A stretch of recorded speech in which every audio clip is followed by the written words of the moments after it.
So, okay, now we're recording, and let me share my screen. Let's do it this way, and this way, and this way. Okay. Okay, the other thing I wanted to mention, y'all, is so I had a few folks ask me about the MyLab access, and so I'm trying to see if this is the one that I was looking at, not that one there. This is what I was looking at. And again, guys, you can buy it through Pearson if you want to. You can always buy your access code through Pearson. It's guaranteed to work if you buy it through Pearson. I've had students who purchased it through either eBay and Amazon and other websites like that, and nobody's ever had any major issues. This was like pre-pandemic, and I had a few people who bought it on eBay, and I think I had like one or two persons who had an issue, and they just contacted the seller, and it was just like a minor thing, and they gave them a new code, and it worked out. Okay. Again, I'm not. I don't have any invested interest in any of these things, guys. I don't make any money off this. The only thing is, when you do buy it through Pearson, it's usually like $120. This here is just on Amazon, and it's $55 new. Guys, do not buy used. Used will not work. For the most part, it doesn't work. So like if you went down to the STC bookstore and you actually bought the card, it's going to have a little code. You're going to peel this thing off, and it's going to have a code. It'll be like 5 letters, 5 letters, 5 letters, 5 letters. Now, if you enter that in, and then you say, oh, look, I already did it, here's my code. When somebody else tries to enter it in, it's not going to work. It's going to say that code's already been used. So I would definitely encourage you, do not go with used. I know it's $10 more, but spend the $10 more, right, buy used. And everything should be fine. Again, you can buy it through Pearson. It's guaranteed to work. It's just a little bit more. It's $120 compared to $55. The other thing I did want to mention, y'all, is if you are going to, if right now this is Math for Teachers Part 1, if you are not taking Part 2 right now, because you can take them both at the same time, but if you're not taking Part 2 right now, when you do take Part 2, they're going to use MyLab as well. So if you do buy it through Pearson, don't do the 18-week option, because then when you sign up for Math for Teachers Part 2, you would have to buy the code again. So it's better, if you're going to buy it through Pearson, it's actually better to spend the $120. So if you come back in January in the spring semester and you say, I'm going to take Math for Teachers Part 2, and you bought the 18-week option today or this week or last week or whatever, then you'd have to rebuy it, okay, because it's going to be longer than 18 weeks. The nice thing about buying the longer version is if you decide for whatever reason you cannot come to school in the spring and you take the class next summer or even next fall, your code will still be good, okay? It's usually good for 2 years. So anyway, just wanted to give you guys a heads up on that. So what we're going to do now is we're going to go through section, I believe I told you guys today we're going to be doing section 2.1. And let me fix this part right here because that's supposed to say 2.2. There we go. Okay. So section 2.1, y'all, this is reasoning and logic. So what we're going to be doing is we're going to be able to figure out these things called quantifiers and their effects on statements, different forms of statements. We're also going to do how to determine whether two statements are logically equivalent, how to develop logical arguments, and how to determine whether an argument is valid.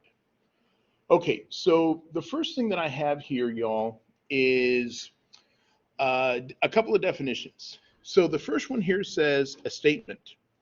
And I think I heard something on the chat, but I don't know. I just want to double check. No, okay. And we got a few folks here with us. So Jacqueline and Maria, glad you all are here. Y'all got any questions? Just let us know, okay? So definitions. The first one, y'all, a statement. A statement is a sentence that's either true or false, but it can't be both, right? It can't be true and false at the same time. And a negation is a statement with the opposite truth value of the given statement. So the negation of a true statement is going to be false, and the negation of a false statement is going to be true. The symbol that we use for negations, y'all, is this little symbol right here. That right there, the way I read that, when I see this right here, y'all, the way I read that is not P, okay? So if P is my statement, when it has that little squiggly in front of it, it says not P, which is just going to be the opposite of what's going on, Okay. So remember what we said a statement is. A statement is a sentence that's either true or false, right? So what I'm going to do is I'm going to look at this first example that I have right here, and we're going to see if we can't figure this out. And it says, determine whether the following are statements and whether each statement is true or false. So when I'm looking at part A, Arizona is a state. Is that a statement? Is that sentence either true or false? What do you think? Yes. Okay, so it is a statement. Okay. Okay. Now, it is a statement. Is it a true statement? Is Arizona a state? Yes, it is. So it is true. Okay. Look at the next one. Drive to the store. Is that a statement? Is that something that is true or false, or it's not true or false? Yeah. So this here, y'all, is not a statement. Okay. So a statement, y'all, one way you can think about it, it has to be either like a fact or something that is factually incorrect, right? But it can't be an opinion, and it can't be like directions. Like it can't be cut your hair. That's not a statement. You know what I mean? And like it's uh, I'm trying to think of something like, okay, Cardi B is the best performer of all time. That's not a statement because that's more based on opinion, right? Either you love Cardi B or you don't like Cardi B or you're like indifferent. But it has to be something that's either true or false, okay? Part C, 7y equals 14. Okay, so this is an equation. Is that equation true or false? That is a statement because it can be true. If I were to take this equation here, y'all, 7y equals 14, and I wanted to solve that for the letter y, couldn't we divide this by what? By 7, and what would y be equal to? Y would be equal to 2.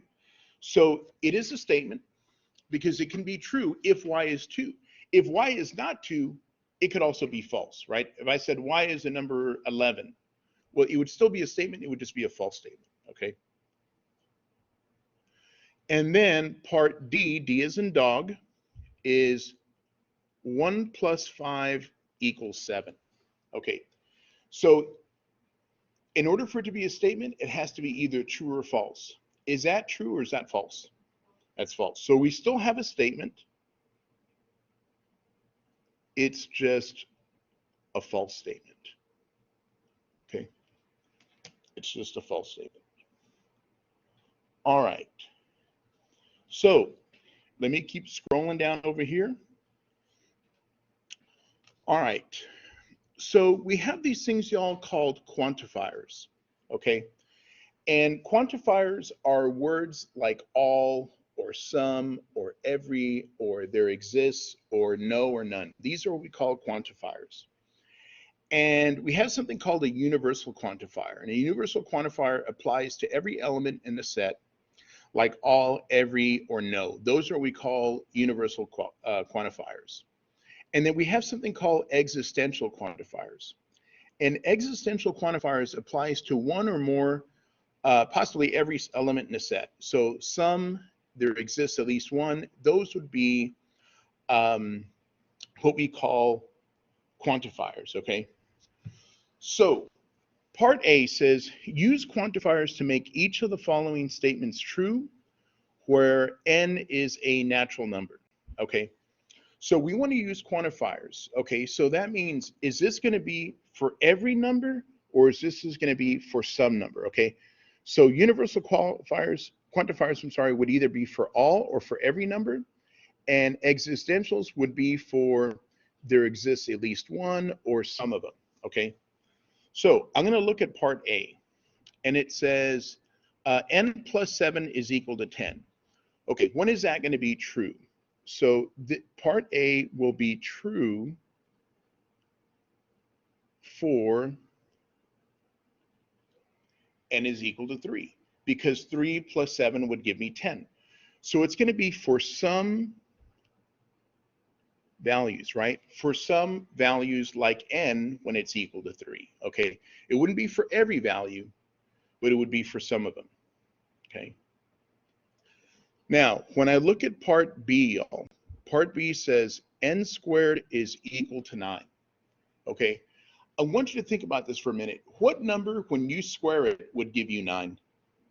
3, right? Okay, so this is also going to be for some values, like n equals 3, and we're going to stop right there, okay? For n equals 3. Now, y'all, I know that -3, when I square it, -3 times another -3 would also give me 9, but the natural numbers are what we call the counting numbers, meaning 1, 2, 3, 4, 5, and the negatives aren't in that list, okay? Now, part C is n plus 10 is equal to 10 plus n. So we want to know, is that going to be true for every counting number, or is that going to be true for all counting numbers? So think of a number. Suppose we said n is 5. 5 plus 10, is that the same thing as 10 plus 5? Yeah, it is, right? Okay, 2 plus 10, is that the same thing as 10 plus 2? Yeah. So this is going to be for all. I can't even spell today. For all natural numbers. Okay. And then part D. Okay, part D says 6n plus 3n is equal to 9n. So y'all remember back in an algebra class when we had to do some,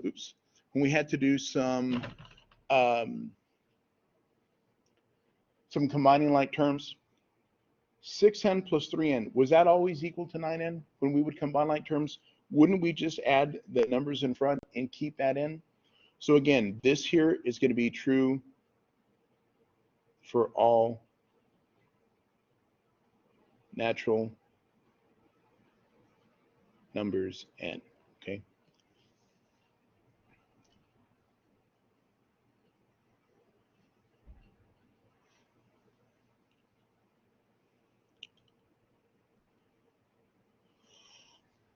All right. So, y'all, when I'm going to do this problem here, what I want to do is I'm going to pull up the problem directly from the homework, just because it's going to kind of be like a multiple choice, and I want to kind of see the idea on how it is they're phrasing it, okay? Before I do that, look what it's asking me to do here. It says, use quantifiers to make each of the following statements false, where n is a natural number, okay? So, first thing I'm going to do before I do that is, let's do this real quick. When I'm dealing with quantifiers and I'm dealing with false statements, I'm going to write this over here on the side, y'all. I didn't put it in the notes, so I want to write it over here on the side. When I'm looking at quantifiers, like all of them are, and some of them are, the negations I'm going to write over here on the side.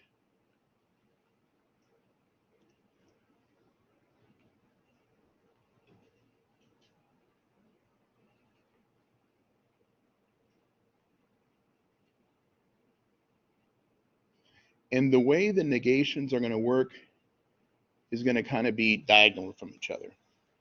So if I'm looking at a statement that says all of these things are whatever it happens to be, the negation were to say, well, some of them aren't, okay? And if we were to say something like some, like, I don't know, some kitties are gray, the negation would say no kitties are gray, okay? That's how we do it. It's in a diagonal sort of fashion, all right? So look, what I'm going to do is I'm going to go to MyLab and I want to pull up the problem again as I see it. So let me come back over here. Let me go to my Blackboard page and let me click on MyLab, which is right here. Okay.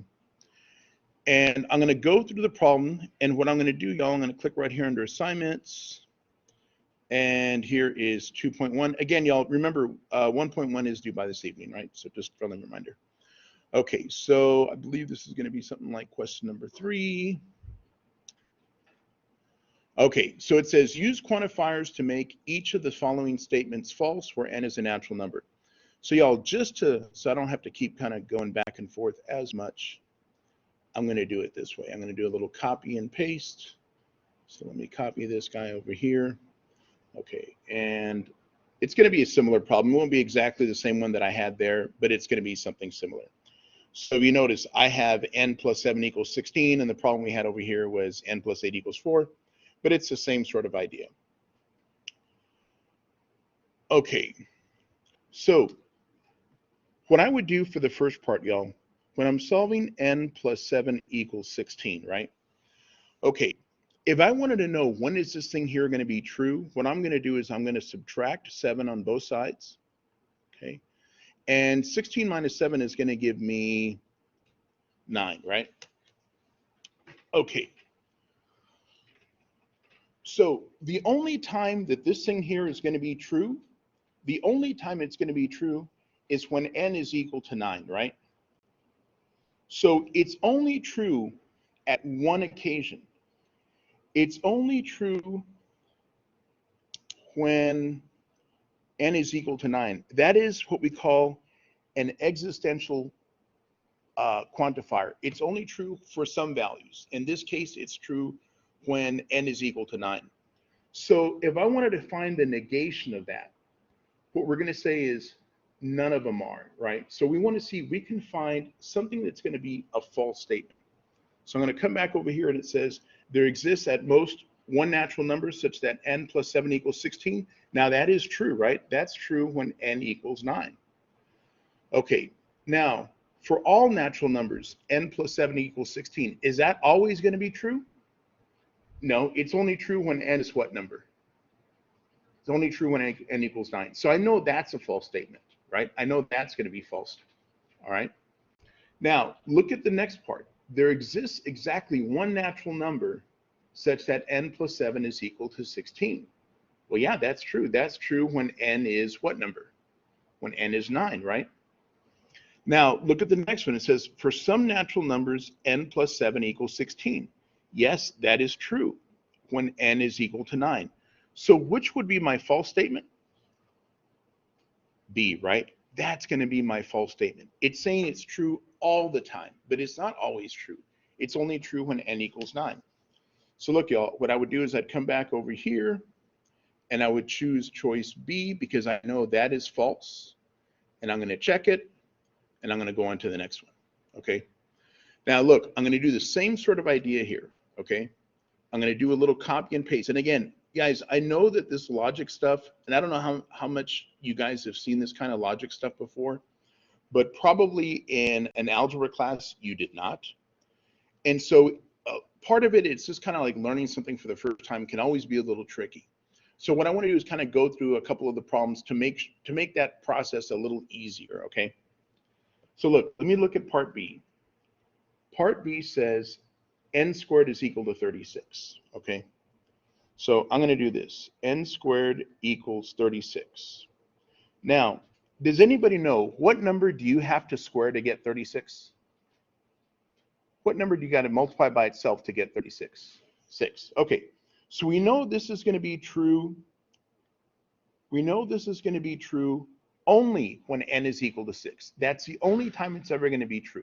I know -6 as well, but we're dealing with natural numbers, so we're only looking at the positive numbers for right now, okay? But we know it's only going to be true when n equals 6. So let's look at part A. For some natural numbers, n squared is equal to 36. Now, is that true? What do you think? Is it true for some values? Can we find at least one value when we're going to plug in n equals a number and it'll be true? Yes, we can, right? We know it's going to be true when n equals 6, right? So I know this one here is true, okay? Now, look at part B. There exists exactly one number so that n squared is equal to 36. Is that true? Yeah, that's also true, right? Because that's the true value, okay? Now, look at part C. For all natural numbers, n squared equals 36. Is that true for every number that you can think of? No. this is my false statement, right? And then again, when I come back to part D, it says there exists at least one natural number such that n squared is equal to 36, and that's also true, right? So here I would pick choice C, right? So look, y'all, I'd come back over here, I'd pick choice C, and okay, I'm gonna keep moving along. All right, so now look, we're gonna go to part C. All right, so let me copy this right here, and let me come back and do a little paste. All right, there we go. Okay, so now let me look at my part C here. It says n plus 10 equals 10 plus n. All right. They had it right there already too. N plus 10 equals 10 plus n. All right, so let's see. Remember we did this a little earlier, y'all? I want you to think of numbers for the value n. Like suppose you say n is 3. Is 3 plus 10 the same thing going to be 10 plus 3? That's always going to be true, right? Okay, so look at part A. For all natural numbers, that's true. Yes, it is. We know that is true, right? Okay. All right. Now, we know it's true for every number. So does that mean we can find at least one of them too? Yeah, because we did it right now with 3. That's also true. Okay.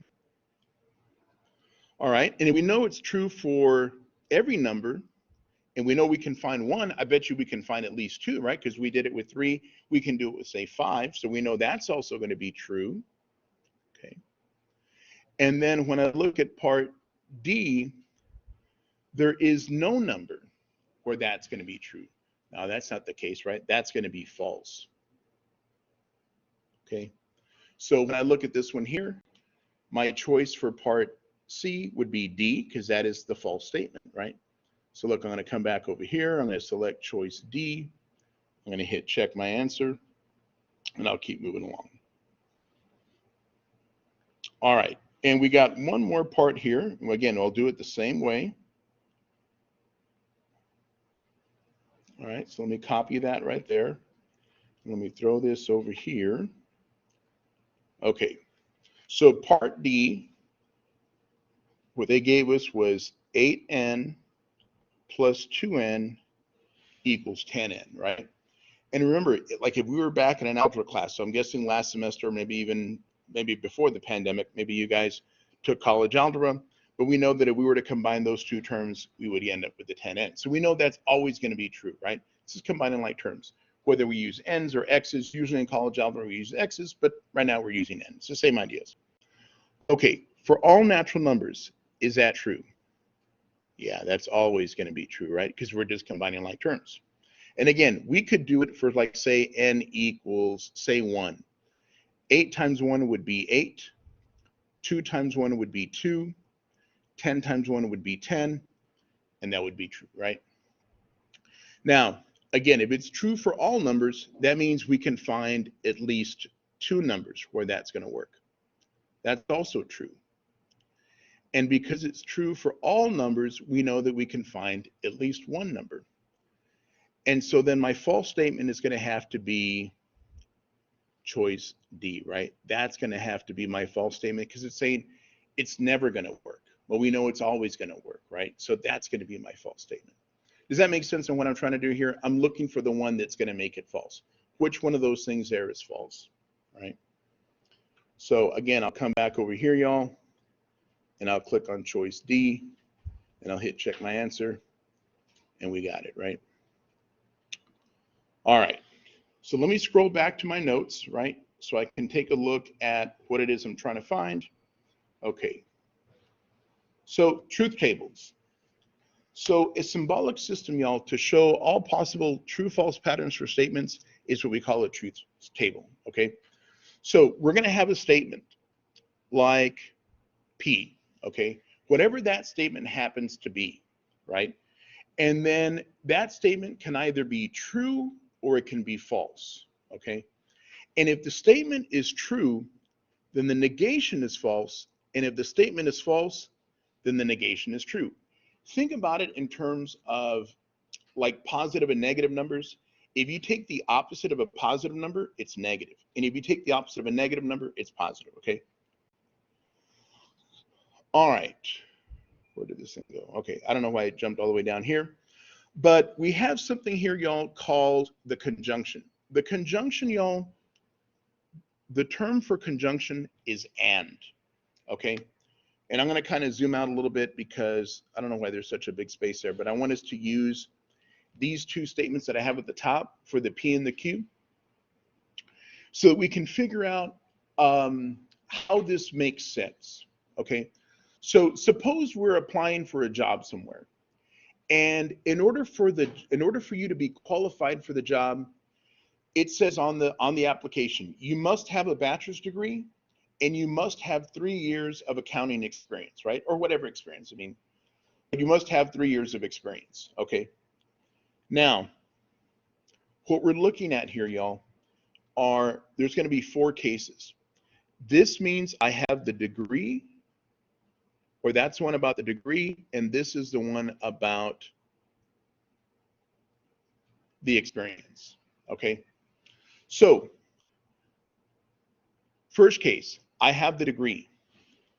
I also have the experience. In order for me to get the job, I have to have both of them. Are we qualified for that job? Do we have them both? Yes, we do. That's why it's true. That means I'm now qualified for the job, okay? Now, the second case scenario, I have the degree, but I do not have 3 years of experience. Am I qualified for that job? No, I'm not qualified. Why? I need both of them. In order for me to be qualified for the job, I need both the degree and the experience, okay? Now look at case number 3. It is false that I have the degree, meaning I do not have the college degree, but I do have the experience. I am still not qualified for the job. I need both of them. Case number 4, I do not have the degree. I do not have the experience. I am still not qualified for the job, okay? In a conjunction, y'all, a conjunction has a little arrow going up. This is the and statement. The only time the and statement is going to be true is when they're both true, okay? In order for the and statement to be true, both parts have to be true. If one of them is true and the other one is false, or the first one is false and the second one is true, or they're both false, they're always going to be false, right? Okay, now there's something called a disjunction. A disjunction, y'all, means or. So remember, P is still I have a bachelor's degree, and Q is still I have 3 years experience. But now suppose the job application says, in order for you to be qualified for the job, you must have a bachelor's degree or you must have 3 years experience. Now, look what it says. I have the degree. I also have the experience. I am qualified for the job. The difference between the and the or is going to be true as long as one of them is true. The second case scenario says, I have the degree, but I don't have the experience. I'm still qualified because the qualification is I either have the experience or I have the degree. If I have them both, great, right? But I need to have at least one of them. I don't have the degree, but I do have the experience. I'm still qualified for the job. And the last case scenario is I don't have the degree, I don't have the experience, so I'm not qualified, okay? So the or statement, y'all, is going to be true as long as one of those pieces is true. If they're both true, great. But as long as one of those pieces is true, then they're both going to be true, okay? Now, we have something called equivalent statements. It says 2 statements are equivalent. Sometimes they use this little kind of like a double arrow. It says if both statements have exactly the same truth values in the answer columns of the truth tables. Okay, so the first problem here, y'all, says complete the following truth tables. All right, so this is what we're going to do. We're looking at the statements for P. In the first case scenario, P is true. What is the opposite of a true? False. Okay. In the second case scenario, the P statement is false. What's the opposite of being false? True. Okay. Now, y'all, we're going to do that same thing again. Now we're going to do the negation of this one. So all we're doing is changing the truth values. The negation of a false is a true, and the negation of a true is a false. Okay. All right. Now we're going to do part B. So again, if I have true and false here, the opposite of a true is a false, and the opposite of a false is a true. Okay. It's supposed to be a false right there. All right. So when I look at this one right here, the V, y'all, means or, and the up arrow means and. Okay. So what I would do, you guys, if I was sitting where you're sitting, this would be my approach. Okay. I would look at this first statement right here. So that is an or statement, P or not P. Okay. And I would come back over here and I would say, look, this is the one that I'm looking for, right? Because that's the or, because it's the same thing that I have right here. Okay. And what I'm doing is when the first one is true and the second one is false, when the first one is true and the second one is false, my or statement is what? It's true. And all I'm doing here, y'all, is kind of like a little stare and compare. Okay. I'm going to look at what I have. And I'm going to try to find the one that I'm looking for. All right. Look, I'm going to do that again. When the first one is false and the second one is true, when the first one is false and the second one is true, yeah, it's still true right there. Okay. All right. Now, I'm going to do the same thing for this one. Okay. And the way I'm going to do that, y'all, let me scroll up a little bit and let me clean up some of this. Oops, that's not what I want to do. Let me clean up some of this mess, a little bit of it here. Okay. And what I'm going to do,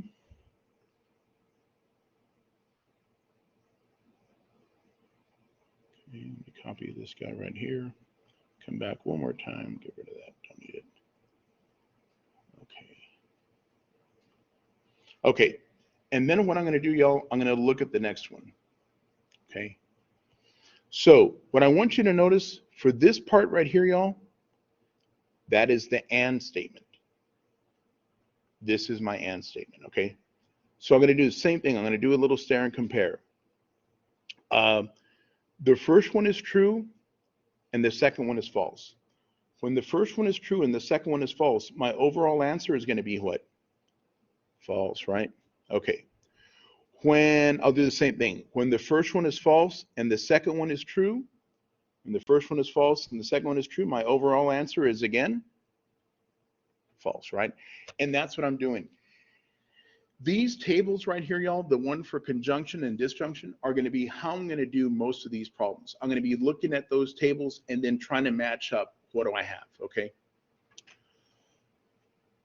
All right, so now when I get to part C, it says based on part A, based on the answer that we got right here, okay, is the statement P logically equivalent to not P? In order for them to be logically equivalent, both statements have exactly the same truth values in the answer columns. So what I'm going to do is I'm going to look at this column right here. I'm going to look at that column right there. Are they exactly the same? What do y'all think? Yeah, look, true and true, false and false. So we would say yes, they are logically equivalent, right? Okay. Now we're going to do the same thing for part D. It says based on part B, which is this table, is P or not P logically equivalent to P and not P?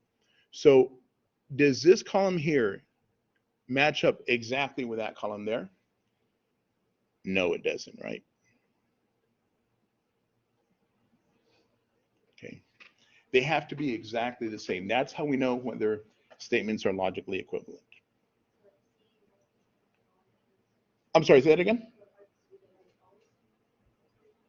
Yeah, they're always going to be logically equivalent. Yeah, because think about it this way. Remember what we said, a negation of a negation? So think about if you took the opposite of the number -3. Wouldn't the opposite of a -3 be the same thing as a +3? So remember in algebra, y'all, or in math, when we have a negative with another negative, it becomes what? Positive.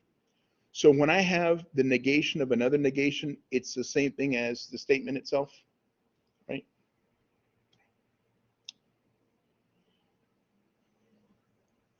Okay, so the next part, y'all, we have something called conditional statements.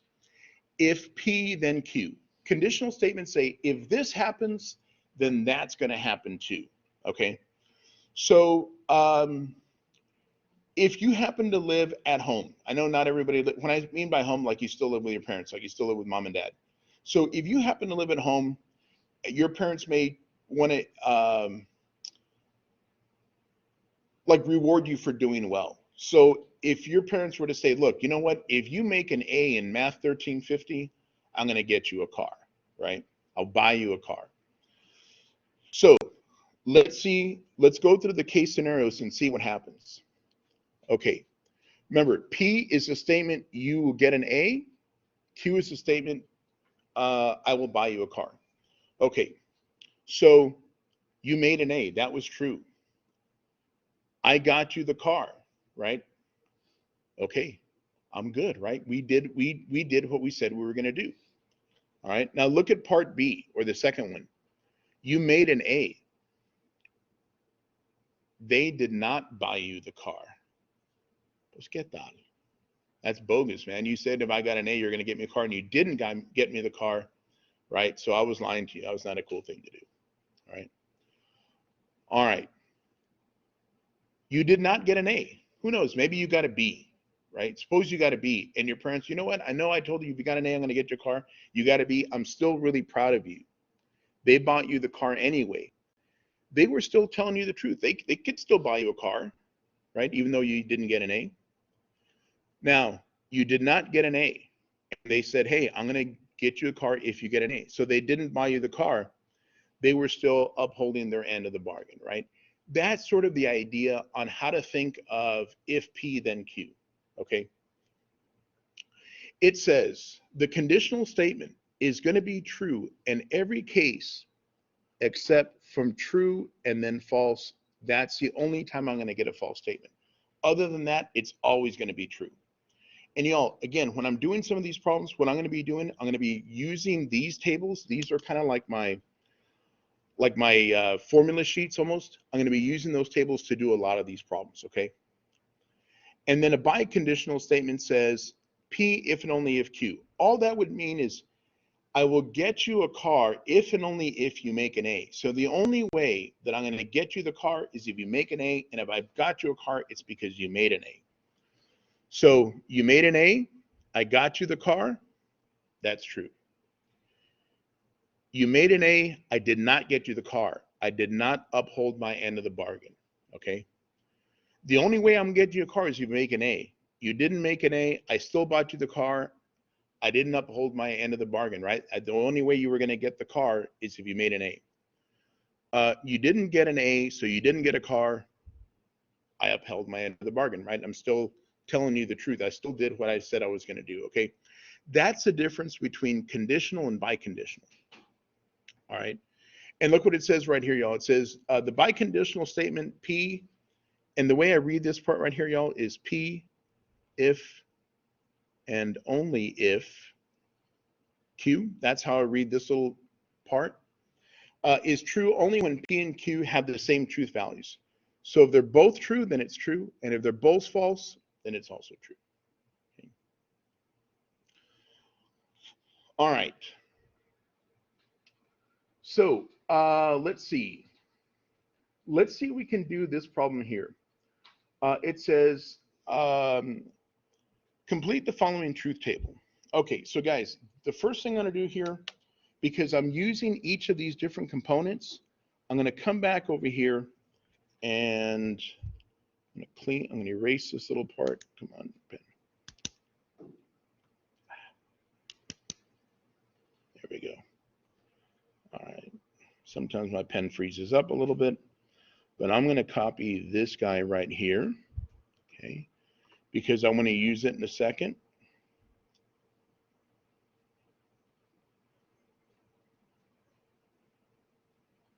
Paste that one there. And I also need the OR statement. So I'm going to come back, and here is my OR statement, or my OR table.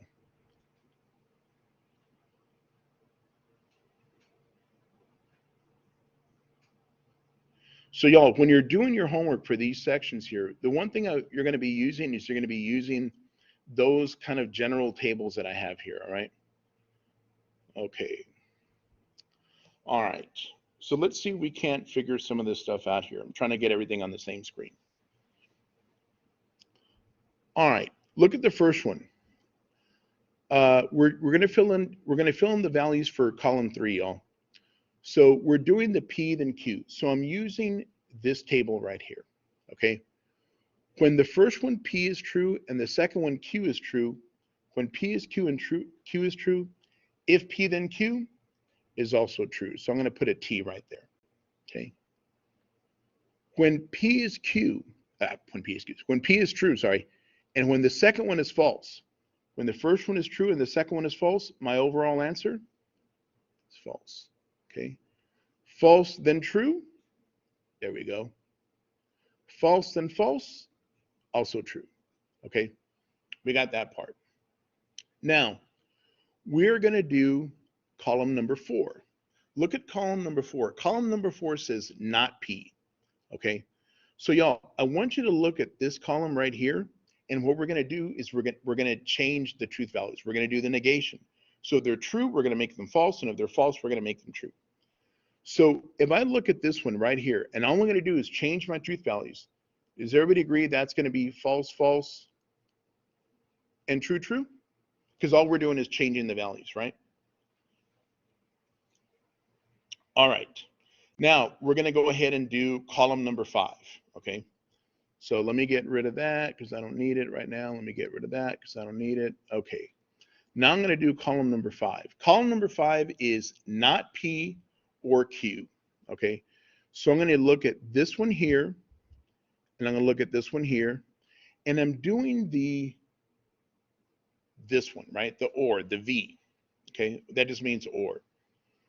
So when the first one is false and the second one is true, when the first one is false and the second one is true, what's my answer? True, right? Now, guys, notice when I did this one here, false and true, I'm doing it that way because the not P is the first one. Does that make sense? So that's why I'm saying, look, first false, then true. My answer is true. Okay. First false, then false again. Still false. Okay. First true, then true. It's true, right? And first true, then false is true. Okay. So before I go on, are we cool in how I did that part there? We're okay with that part? All right. So guys, the reason I ask a lot of times, question, before I go on, how many of you guys had seen this before? If you had, raise your hand. Okay, so nobody in this class had really seen these logical tables before. And in my experience, some people struggle with them. So I just want to make sure that we're good with this. That's the only reason why I'm asking you guys so frequently. I'm like, hey, are we good? Are we good? Because I've had people before, like, how do you know that part? Okay, so now look at choice or part B. Part B says use columns from 3 and 5. Okay, so look, oops, I clean that mess up. I want to use this column here from 3 and this column here from 5 to obtain 2 logically equivalent statements. Okay, remember what it means for it to be logically equivalent. They have to have the same truth values. So notice true and true, false and false, true and true, false, or true and true. They do have they both have the same truth values, right? So for part B, for part B, what we're going to say is P then Q is logically equivalent to not P or Q. Okay.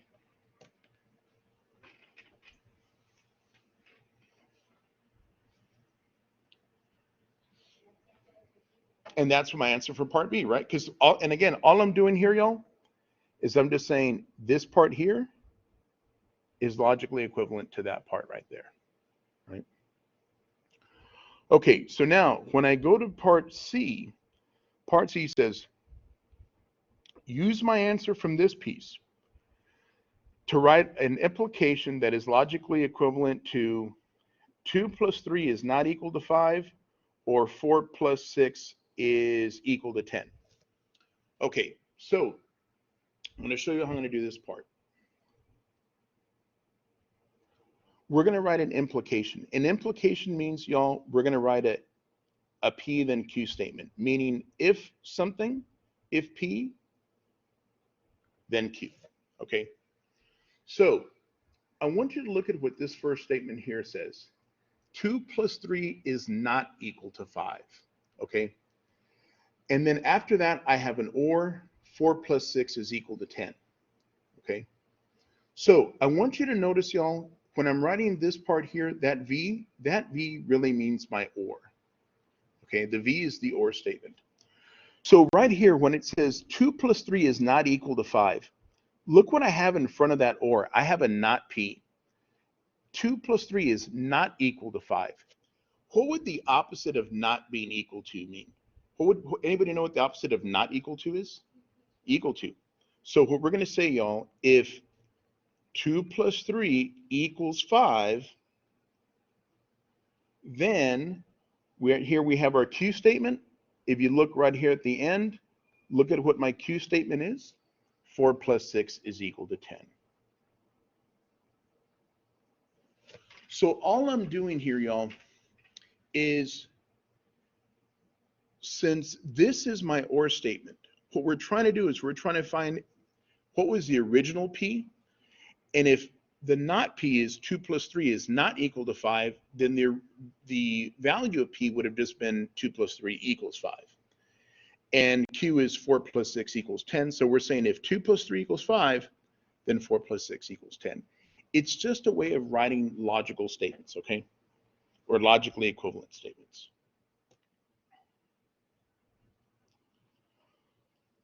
All right. For the next problem that I have here, y'all, it says if Q stands for the dog is big and R stands for lazy dogs do not listen, write each of the following in symbolic form. Okay, before I do that, what I want to do, just a quick reminder. The little up arrow means and. The down arrow or the V means or. When I see that little arrow like that, that is my if P, then Q. When I see this little thing here, that's my negation symbol, okay? So what we're going to do for each of these parts, we're going to try to figure out how can we write this what we call symbolically, meaning using like P's and Q's and R's and having either the little up arrow for and or the V for or and that kind of stuff. Okay, so look what the first part says. The dog is big and lazy dogs do not listen. Notice there's a statement that stands for the dog is big. That's Q. So we're going to say Q. And which is my symbol for the and? The up arrow or the down arrow? Okay, up arrow. Lazy dogs do not listen. What stands for lazy dogs do not listen? Okay, that's all you're doing. You're just writing Q and then that little up arrow and R. Okay. Now, let's take a look at part B. Lazy dogs do not listen. What letter stands for lazy dogs do not listen? R, right? Okay. Or, here's my symbol for or. It's the V. The dog is not big. So y'all, if Q stands for the dog is big, wouldn't that symbol be the dog is not big? It's like a not Q. It's the opposite of that statement. Okay. Part C. It is false that both the dog is big and lazy dogs do not listen. Guys, hold off on the false part. Okay, hold up on the false part. Both, this dog is big. Okay, so remember, the dog is big would be Q. And is going to be my up arrow. Okay. Lazy dogs do not listen. That's my R. Okay. I'm going to put all of this in parentheses because in front of that, I have, what does it say? It is false. Isn't it is false the same thing as a negation? So in front of that, y'all, I'm going to put that little symbol right there. And that's telling me that I'm negating that whole statement that we just said. Okay.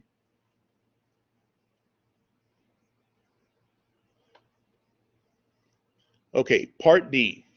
Part D is in dog. And it says, the dog is not big. The dog is not big. So if Q stands for the dog is big, how would I write the dog is not big? That little symbol right there, right? The negation and what? Q? And there we go. Okay.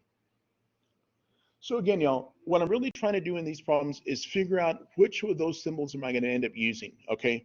So y'all, one of the things is, again, you know, I've been teaching math for a little bit of time. So I'm writing these steps down here to help you guys remember, because a lot of times, again, when this is brand new, a lot of times people say, hold on, which was the one for and, which was the one for or? And it's always good to have that as a little kind of reference to go back and look at. So do I use the up arrow or do I use the down arrow, right? That's what's going to help me out. And really all I'm doing, y'all, is coming back to these kind of tables and saying, look, like if I had the if P then Q, then I would use the single arrow, right? If I had the V, that's telling me that's an or statement. And if I have the pointy arrow going up, I had it written here, but that's the and statement, okay? So that's kind of what I'm looking at, all right? Let's see, let me kind of keep moving along here. Okay. And we're just going to continue moving on here, guys. And it says, decide on the truth values for each of the following statements. Okay. So first thing here, y'all, I'm looking at an and statement. Okay.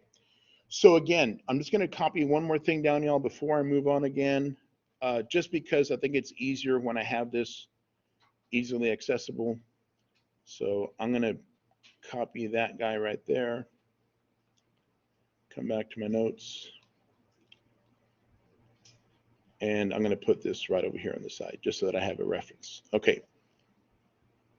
So for part A, it says 2 plus 3 equals 5 and 5 plus 4 equals 10. Okay. An and statement, y'all. An and statement is true when both parts are true. Okay, first question, is 2 plus 3 equal to 5? Is that true? Yeah. Is 5 plus 4 equal to 10? No. So then part A, y'all, is going to be false because the first one is true and the second one is false. And when the first one is true and the second one is false, the overall statement is false. Okay. Now, let's take a look at part B. The month of January does not have 31 days. The month of January does not have 31 days. So guys, I don't know about you guys, but I am not. Does it have 31 days? Okay. So is that a true statement or is that a false statement? The month of January does not have 31 days. Is that true or is that false?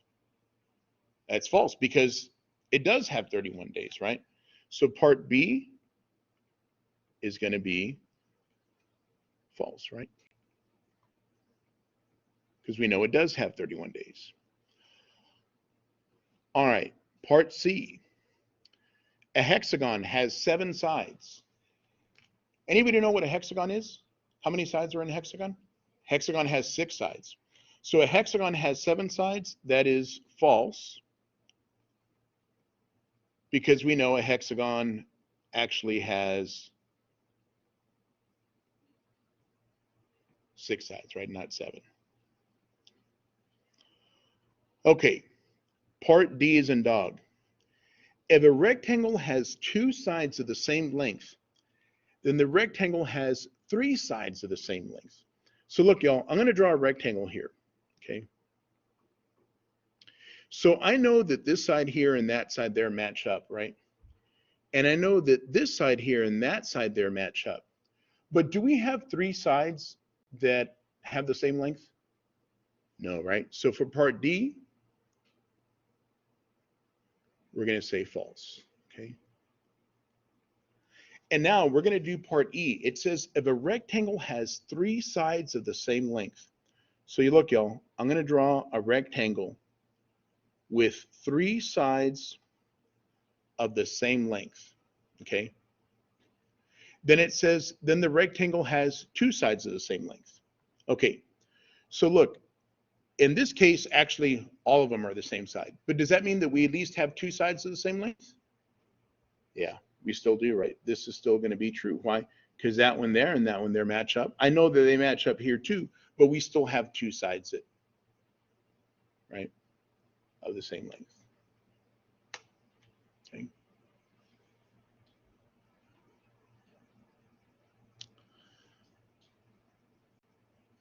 Okay. For the next one here, it says, write each of the following in symbolic form. If P is the statement, it is cold, and Q is the statement, the kids are inside. Okay, so look, y'all, I'm going to do one more thing again, just again, so that we have the right idea. I'm coming back. I'm going to copy this piece right here. I don't necessarily need the whole thing, but I want to have it in case I do. All right. And again, it's just something I can reference.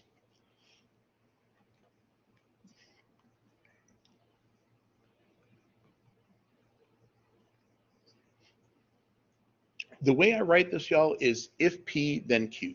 Okay, that little single arrow, P going to Q, the way that's read is if P, then Q. So look, let's take a look at part A. If it is cold, then the kids are inside. So P is the statement, it is cold. Q is the statement, the kids are inside. So what I'm going to do here, y'all, is I'm just going to write it like this. P with a single arrow going to Q. That's all we're writing. Okay. Now let's take a look at part B. If it is not cold, how would I write the symbol for it is not cold? Anybody remember? The little squiggly, right? The little squiggly is the negation. If it is not cold, then the kids are inside. Okay. Let's take a look at part C. If it is cold, that is my P statement. Okay. Then the kids are not inside. Well, if Q is the statement, the kids are inside, then that's going to go to a not Q. Okay. Guys, look at part D. D as in dog. Part D says the kids are inside if it is cold. Start with this part here. If it is cold, wouldn't that be P? The kids are inside would be Q. Whatever comes after the word if is always going to be the first one. And since it says if it is cold, it doesn't matter if it happens later on in the sentence. Okay? It doesn't matter if it happens later on in the sentence. But anything that comes after the word if, that's going to be the first part. The kids are inside if it is cold is the same thing as saying if it is cold, then the kids are inside. Okay? Part E says the kids are not inside implies that it's cold. All right. That arrow is also the word for implies. Okay? The kids are not inside. That is going to be not Q. Implies the arrow, it is not cold, is going to be not P. Okay.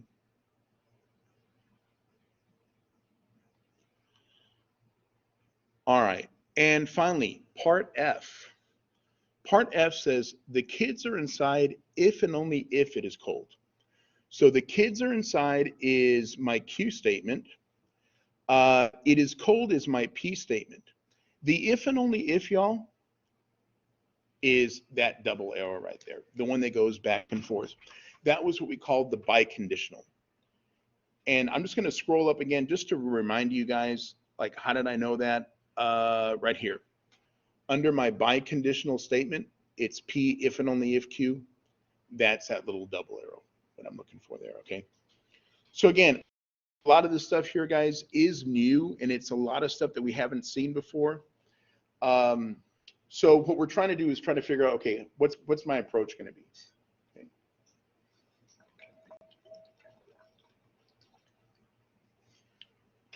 All right. So for the next one here, guys, we're going to make a truth table. And I'm going to do this the way MyLab has it set up for you guys. So the way MyLab has it set up for you guys, it's going to look something like this, okay? And I'm trying to set it up so that it's going to be real similar to what you're going to see in your homework, all right?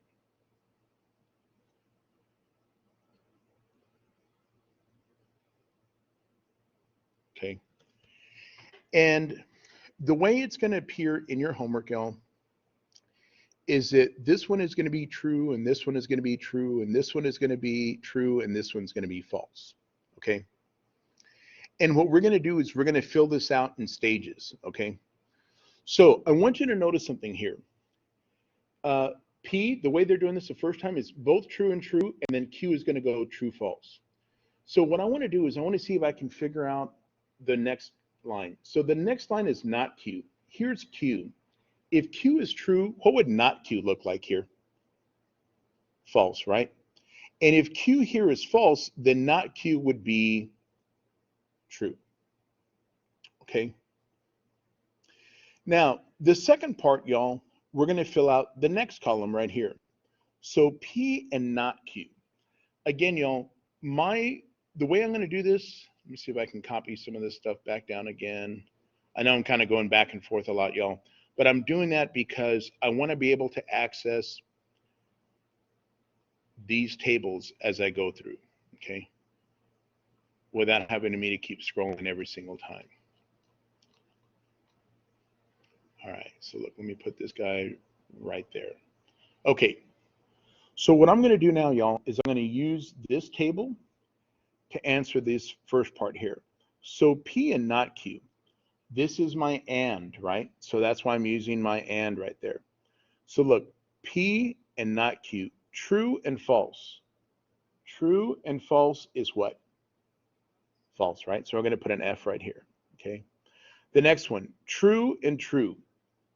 True and true is true. There we go. Okay, that's how I'm filling out that column. And again, y'all, all I'm doing is I'm using that little piece right there, okay? Now, look at the next one. I have a P then Q. So I'm going to check something here. Do I have, there we go. Let me copy that guy. And let me see if I can paste it right here. Boom, there we go. Okay, P then Q. So now, if P then Q. So I'm using this column here and this column here, okay? So look, true, then true. True, then true is what? It's true, right? Good, okay. True, then false. True, then false is false, okay? Now, I got another column to fill in, okay? So the other column to fill in is this one here. It's saying, let's take the if P then Q, the one we just did, and let's change their truth values. So if this one here was true, now I'm going to write a false. And if this one here was false, now I'm going to write a true. Okay. And I'm doing this, y'all, the way MyLab has it set up. So the way MyLab has it set up, it has you do this row first and then that row next. And then I believe the next part comes like this: false and false, and true and false, like that. Okay. So I'm going to keep playing the same game here. Remember, we're doing not Q. So I'm taking the values for Q, y'all, and I'm just changing their truth values. So if this one is true, now it's false. And if that one is false, now it's true. Okay. And we're going to do the and again. So we're going to go P and not Q. So I'm coming back to my and table, right? And I'm going to say, okay, P and not Q. So false and false.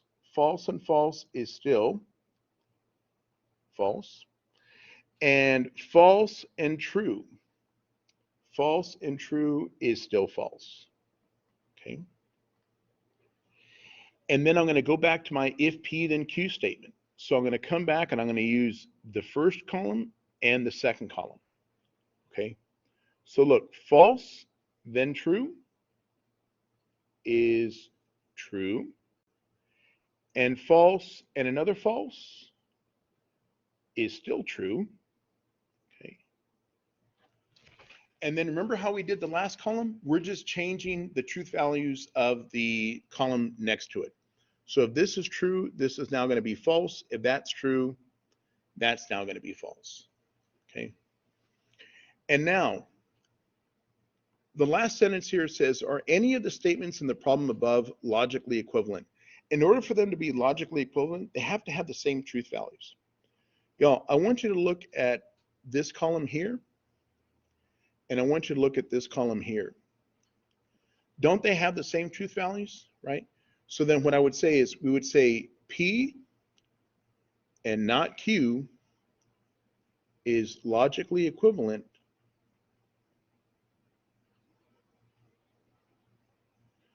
to the negation of if P then Q. So this one here is logically equivalent to that one right there, right? And that's all I'm really doing. Now, again, y'all, like I said, I know that the truth tables is very new for a lot of people, and it can be a little confusing. If you're picking up on it, great. If not, let me know, because I want to make sure that you guys are good here, okay? Yes, ma'am. I'm sorry, say that again?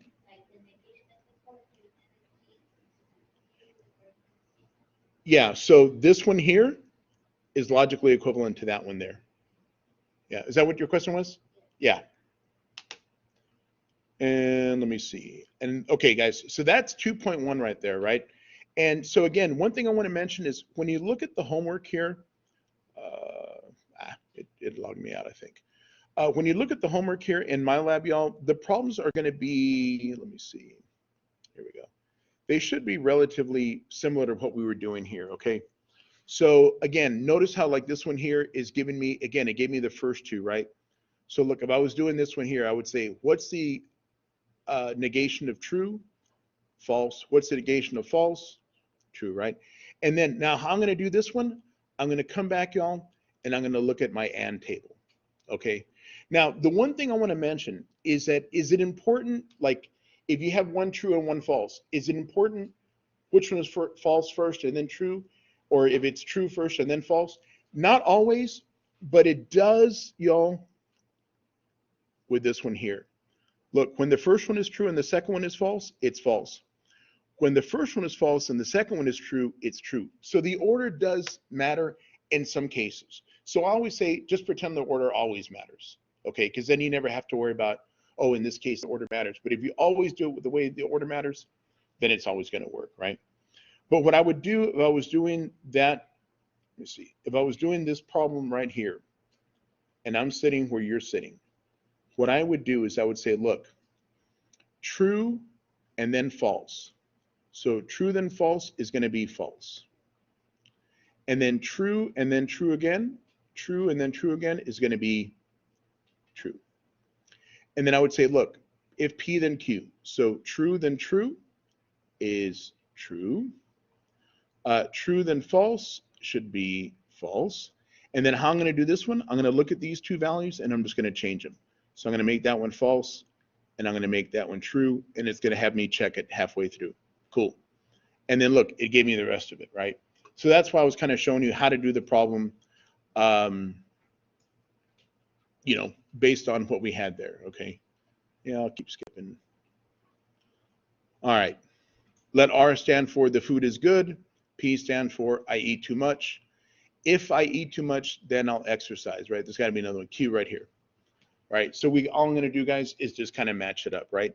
And if you notice, if it's if this, then that, it's always going to be the single arrow.